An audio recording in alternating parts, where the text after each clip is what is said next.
Bangladesh welfare association পোর্টসমাউথের উদ্যোগে Bangladesh high commission London consulate সেবা দিয়েছে পোর্টসমাউথ ও এর আশেপাশের বাংলাদেশিদের।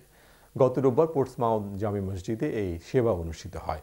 বিস্তারিত জানাচ্ছেন আবু নাসির চৌধুরী রাহি। বাংলাদেশ হাই কমিশন ব্রিটেনের বিভিন্ন শহরে বাংলাদেশিদের কনসুলেট সেবা দিয়ে থাকে। বাংলাদেশ ওয়েলফেয়ার অ্যাসোসিয়েশন পোর্টসমাউথের উদ্যোগে গতকাল রোববার পোর্টসমাউথ জামে মসজিদে দিনব্যাপী এই সেবা অনুষ্ঠিত হয়।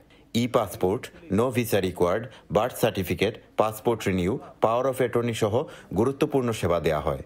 পোর্টসমাউথ ও এর আশপাশের শহর থেকে বিপুল সংখ্যক মানুষ এই সেবা গ্রহণ করেন।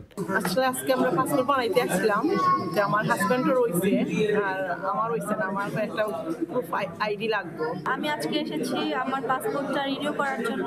আর বাংলাদেশ ওয়েলফেয়ার অ্যাসোসিয়েশনকে অনেক ধন্যবাদ, কারণ এত সহজে পোর্টসমাউথে বসে লন্ডনে না যেয়ে আমি এত সহজে আমার বাসার কাছে সেটা করে যেতে পারতেছি, এটার জন্য অনেক ধন্যবাদ। বাংলাদেশ ওয়েলফেয়ার অ্যাসোসিয়েশন পোর্টসমাউথ প্রতি বছর বাংলাদেশ হাই কমিশনের সহযোগিতায় এই কনসুলেট সার্ভিস ব্যবস্থা করে, কিন্তু ব্যাপক চাহিদা থাকায় চলতি বছর দ্বিতীয়বারের মতো তাদের কনসুলেট সেবার ব্যবস্থা করে।